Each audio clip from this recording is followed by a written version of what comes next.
Saat ini kita langsung masuk di dalam pengantar Growing Together untuk tema Mei 2025 ini. Temanya gereja dan amanat agung. Nah, kita akan selanjutnya kita mengapa sih gereja dan amanat harus kita mengambil tema gereja dan amanat agung ini.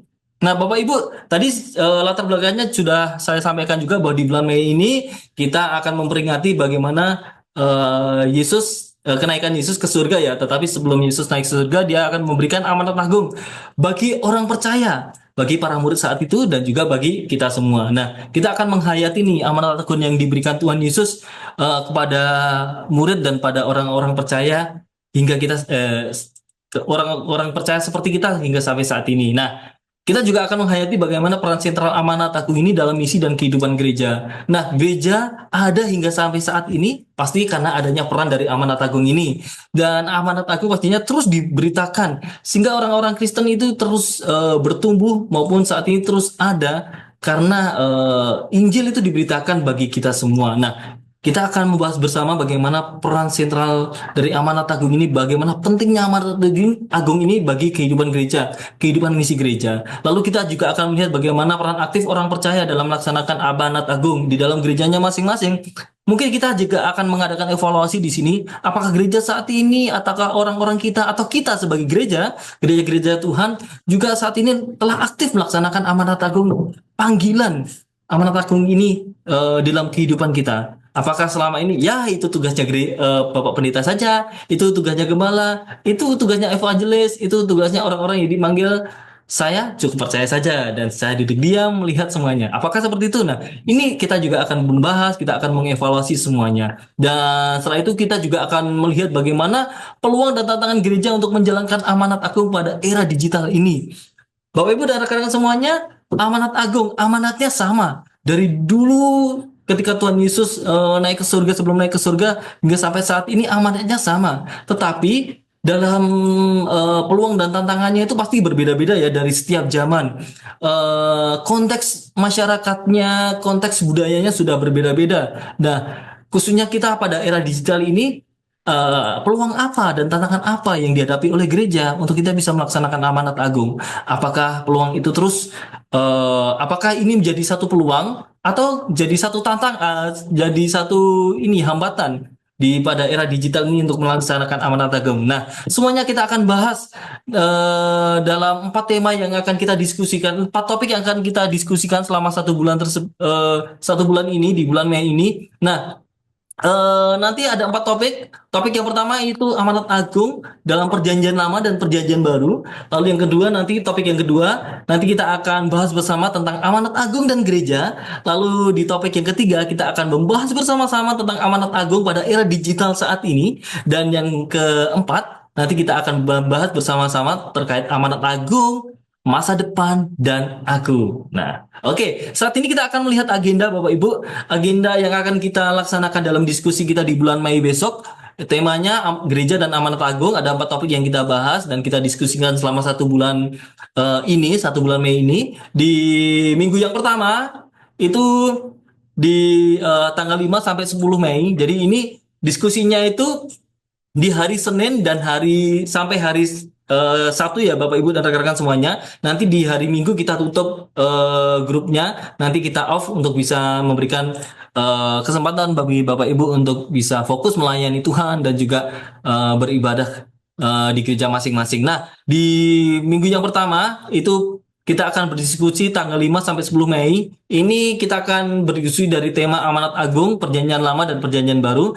Lalu di minggu yang kedua, tanggal 12 sampai 17 Mei, kita akan berdiskusi bersama terkait topik amanat agung dan gereja. Di minggu yang ketiga, itu kita akan berdiskusi dari tanggal 19 sampai 20 Mei. Ini kita akan membahas terkait topik amanat agung pada era digital. Lalu di minggu yang keempat atau minggu yang terakhir, di tanggal 26 sampai 31 Mei, kita akan bersama-sama membahas dari topik amanat agung, masa depan, dan aku.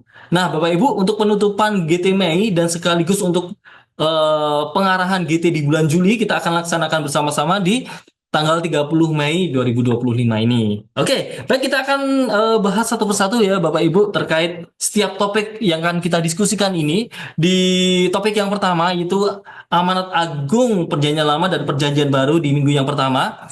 Ini tanggal 5 sampai 10 Mei 2025. Nah, di sini kita akan membahas tentang apa itu amanat agung. Selama ini pasti kita sudah mendengar sering sekali mendengar dan mungkin didorong ya untuk melakukan amanat agung. Tapi pertanyaannya, apakah kita sudah benar-benar sungguh mengerti, memahami makna dari amanat agung ini? Sehingga kita itu ketika menjalankan itu, kita ada dorongan, visi itu diberikan dari Tuhan. Apakah kita paham dari amanat agung yang Tuhan berikan? Mengapa sih amanat ini diberikan kepada kita? Nah, ini nanti kita akan bahas bersama, kita akan diskusikan bersama di minggu yang pertama. Lalu kita juga akan melihat bagaimana sejarah dan perkembangan amanat agung dalam perjanjian lama ke perjanjian baru. Selama ini kan kita tahu bahwa amanat agung itu hanya diberikan Yesus ketika dia mau terangkat ke surga kan.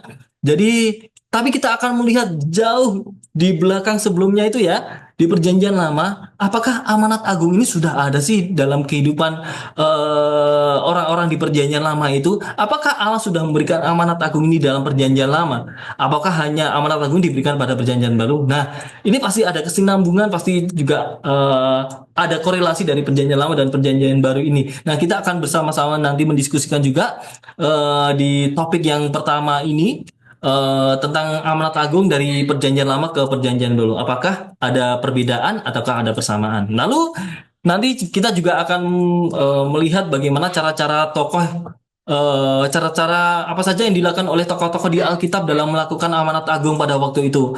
Apakah tokoh-tokoh saat itu bagaimana cara yang mereka lakukan, bagaimana tantangan yang mereka hadapi, bagaimana terus apa saja mungkin ini ya metode-metode yang mereka lakukan dalam menyampaikan amanat agung ini. Nah, kita nanti juga akan diskusikan di minggu yang pertama ini ya. Pastinya sudah menarik ya. Mungkin Bapak Ibu sudah mempelajari kalau nanti belajar dalam eh, kisah para rasul itu pasti sudah banyak sekali Bapak Ibu mempelajari. Tapi kita akan dalam lagi tidak hanya kisah para rasul, tapi nanti kita akan perdalam lagi di dalam diskusi. Nanti silakan bisa Bapak Ibu bisa saling bertanya, saling menajamkan satu dengan yang lain. Lalu ya kita tahu bahwa pusat dari amanat agung dalam perjanjian lama maupun perjanjian baru adalah Kristus. Nah, kita nanti juga bisa membagikan alasan kita mengapa sih Kristus sebagai pusat dari perjanjian lama dan perjanjian baru. Dari amanat agung ya di dalam perjanjian lama dan perjanjian baru ini apa saja yang apa ya? Apa saja yang kita ketahui dari amanat agung ini bahwa Yesus sebagai pusat dari amanat agung ini. Nah, kita nanti akan diskusikan bersama-sama di minggu yang pertama ini. Ya ini ya sudah sambil mengingat pasti Bapak Ibu sudah excited juga untuk berdiskusi bersama dan kita menginjak atau masuki minggu yang kedua. Minggu yang kedua, amanat agung dan gereja. Nah, setelah kita boleh melihat dasar dari amanat agung, bagaimana sejarahnya, kita juga akan melihat bagaimana amanat agung dan gereja ini, bagaimana amanat agung ini bisa dilaksanakan oleh gereja. Setelah Yesus naik ke surga, itu bagaimana sih jemaat mula-mula pada waktu itu menjalankan amanat agungnya? Apakah mereka ketika itu amanat diberikan oleh Tuhan Yesus pada waktu itu, mereka tidak ada tantangan sama sekali? Apakah mereka menjalankannya dengan baik? Dan ya bagaimana mereka menjalankan hal itu? Apakah itu sesuatu yang harus dilakukan? Apakah mereka itu melakukan dengan apa ya? Kita nanti akan mengkoreksi lah bahwa bagaimana motivasi mereka dalam melakukan amanat agung dengan apa yang sudah diamanatkan dilakukan oleh gereja sampai saat ini. Jadi kita akan belajar dari jemaat mula-mula dalam menjalankan amanat agung ini. Lalu kita juga akan melihat dari kekuatan gereja kisah para rasul dalam menjalankan amanat agung ini sehingga itu bisa kita pelajari apa saja sih kekuatan dari gereja di kisah para rasul pada waktu itu dalam menjalankan amanat agung ini, apakah mereka memiliki apa ya memiliki kekuatan khusus untuk sehingga mereka bisa bertahan dalam menjalankan amanat agung ini.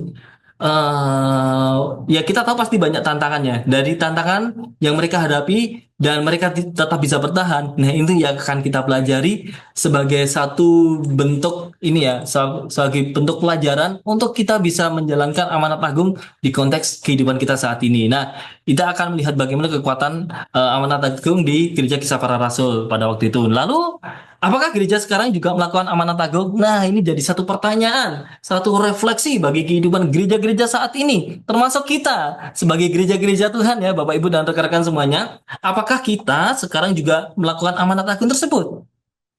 Nah, jadi satu pertanyaan yang reflektif juga ya bagi kita. Nanti kita sudah belajar bagaimana gereja di masa lalu, lalu kita akan refleksikan untuk kita saat ini. Dimulai dari pribadi kita sebagai gereja Tuhan secara individu. Apakah kita juga sudah melaksanakan amanat agung di era saat ini? Nah, kita akan diskusi dan kita akan koreksi bersama. Lalu di minggu yang ketiga kita akan membahas amanat agung di era digital. Wah, ini menarik. Bapak Ibu, kita sudah memasuki era digital dan kita sudah melaluinya. Bahkan Bapak Ibu tahu bahwa perkembangan digital itu jadi alat yang terus berkembang, bahkan perkembangannya begitu pesat. Jadi kita nanti bisa membagikan ya apa saja perubahan yang terjadi setelah media dan teknologi berkembang dalam menjalankan amanat agung. Apakah setelah kita lihat apakah ada perkembangan media atau teknologi yang kita gunakan dalam menjalankan amanat agung di era digital ini? Nah, kita akan diskusikan bersama Bapak Ibu. Karena ini pasti relevan dengan kita. Pasti Bapak Ibu, entah yang generasi Y, entah generasi boomers, ini yang ikut saat ini generasi Z atau mungkin Alpha yang saat ini juga bergabung.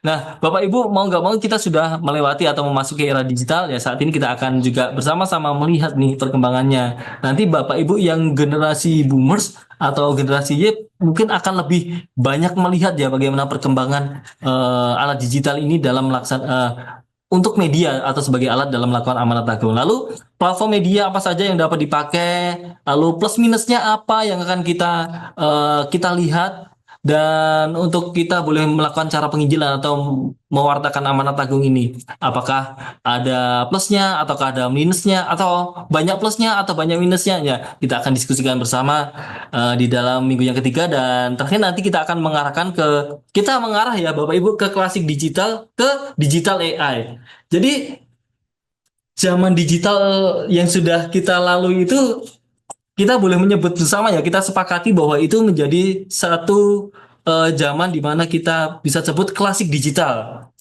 Nah, saat ini kita masuk ke dalam digital AI. Jadi belum masuk dalam era AI, tapi digital AI karena kita saat ini masih ini ya, masih percampuran lah atau masih ada kolaborasi lah antara digital dengan AI. Karena AI nanti kedepannya pasti akan menjadi satu era tersendiri yaitu era AI. Nah, saat ini kita masuk di dalam digital AI. Nah, kita akan mengarahkan ini diskusi kita akan melihat bagaimana digital AI ini berkembang dan hal apa yang dapat kita lakukan dengan adanya AI yang berkembang saat ini meskipun kita belum pure sepenuhnya masuk di dalam era AI, tapi bagaimana hal itu mempengaruhi amanat agung ini bisa diberitakan di era yang paling update saat ini yaitu digital AI. Nah, kita akan bersama-sama, kita akan kembangkan diskusi kita akan lihat bersama di dalam minggu yang ketiga dari amanat agung dan amanat agung pada era digital. Nah, kita akan masuk di dalam minggu yang keempat yaitu minggu yang terakhir amanat agung masa depan dan agung. Nah, ini kita diskusikan tanggal 26 sampai 31 Mei 2025. Bapak Ibu, AI adalah masa depan. Saya tadi sudah spill sedikit bahwa AI adalah masa depan. Masa depan kita akan mengarah kepada era AI. Dan masa depan itu sudah ada sudah dan masa depan itu adalah sekarang karena kita sudah memasuki nih pramasa AI ini. Saat ini AI sudah berkembang sehingga kita pun sudah mulai memasuki era AI tersebut. Nah, bagaimana respon kita menghadapi semuanya itu? Bagaimana kita bisa memandang ke depan atau ya kita akan melihat ke depan di era yang akan terus berkembang, khususnya AI pasti juga akan berkembang. Kita bisa menangkap hal itu sebagai satu alat mungkin atau satu tantangan dalam kita melaksanakan amanat agung. Bagaimana respons kita saat ini? Lalu bagaimana keterlibatan kita secara pribadi dan gereja dalam amanat agung untuk masa depan dengan adanya AI? Ya gereja mau nggak mau suka nggak suka, pasti juga akan masuk di dalam era AI. Nah, kira-kira bagaimana ini keterlibatan gereja atau kita gereja secara individu ya untuk masa depan dengan adanya AI ini? Apakah kita nanti akan menolak, ataukah kita nanti akan ikut ambil bagian, atau ikut terlarut di dalamnya, atau bagaimana respon kita? Nah, kita akan diskusikan bersama Bapak Ibu. Ini satu hal tantangan reflektif untuk masa depan kita ya. Mulai berpikir sampai saat ini ya dalam diskusi Growing Together ini kita akan melihat masa depan terkait era AI ke depan. Lalu kita juga eh jadi kita bukan sedang meramal, tapi kita mengambil satu aksi nyata untuk melakukan amanat agung dengan media dan alat yang Tuhan sediakan saat ini. Ya saat ini yang berkembang AI, ya kita tidak akan meramal ke depannya akan seperti apa, tetapi lebih kepada kita bagaimana nih aksi nyata yang akan kita lakukan untuk melakukan amanat agung di dengan perkembangan media dan perkembangan teknologi yang terus ada dan yang paling update hingga sampai saat ini. Apakah kita akan tinggal diam saja atau kita akan memanfaatkannya? Nah, kita akan gumulkan bersama-sama hal ini sehingga kita siapkan masa depan itu mulai dari sekarang ya Bapak Ibu, khususnya untuk amanat agung ini dalam diskusi kita ini sehingga kita benar-benar siap untuk memasuki era yang akan terus berkembang tersebut khususnya di era AI. Ya, Bapak Ibu, kurang lebih itu ya. Jadi mari kita belajar bertumbuh bersama di dalam Growing Together di bulan Mei, Gereja dan Amanat Agung dan selamat menjalankan amanat agung Kristus Yesus. Oke, baik Bapak Ibu. Saat ini saya akan melanjutkan untuk penjelasan teknis diskusi dan kesempatan melayani dalam untuk ini ya diskusi khususnya diskusi Growing Together di bulan Mei ini. Nah, Bapak Ibu penanggung jawab dari grup ini adalah tim Sabda Academy. Jadi itu menjadi di bawah naungan tim Sabda Academy. Dan untuk fasilitator itu ada dari nanti fasilitator dibagi menjadi dua ya, ada dua ya Bapak Ibu, setiap minggunya ada dua. Nanti fasilitator pertama itu ada dari tim Sabda Academy. Dan fasilitator yang kedua itu ada fasilitator partners. Siapa fasilitator partners? Itu adalah fasilitator yang kita tunjuk atau yang kita minta dari peserta. Jadi nanti ada peserta yang juga membantu sebagai fasilitator. Tugasnya sama dengan fasilitator dari Sabda. Lalu untuk Growing Together bukan seperti kelas MLC, ini tidak ada sertifikatnya ya. Jadi nanti peserta akan dimasukkan ke dalam WA group yang tertutup dan bersifat kekeluargaan. Ya, kita sebagai satu keluarga dalam Kristus, ini grup kita akan berdiskusi bersama karena bertumbuh bersama dalam keluarga sebagai keluarga Kristus. Lalu grup akan dimaksimalkan untuk diskusi. Jadi harapannya Bapak Ibu kita nanti bisa berdiskusi bersama, tidak hanya menyimak saja, tapi bisa ambil bagian dalam diskusi. Akan ada rangkuman diskusi pada akhir topik, karena setiap minggu ada topik yang berbeda ya, Bapak Ibu. Nanti kita akan membagikan rangkuman diskusi yang sudah kita diskusikan dalam satu minggu ini. Jadi mungkin minggu pertama sudah berdiskusi, nanti minggu kedua kita akan bagikan rangkuman diskusi yang sudah kita laksanakan di minggu yang pertama dan sebagainya dan seterusnya.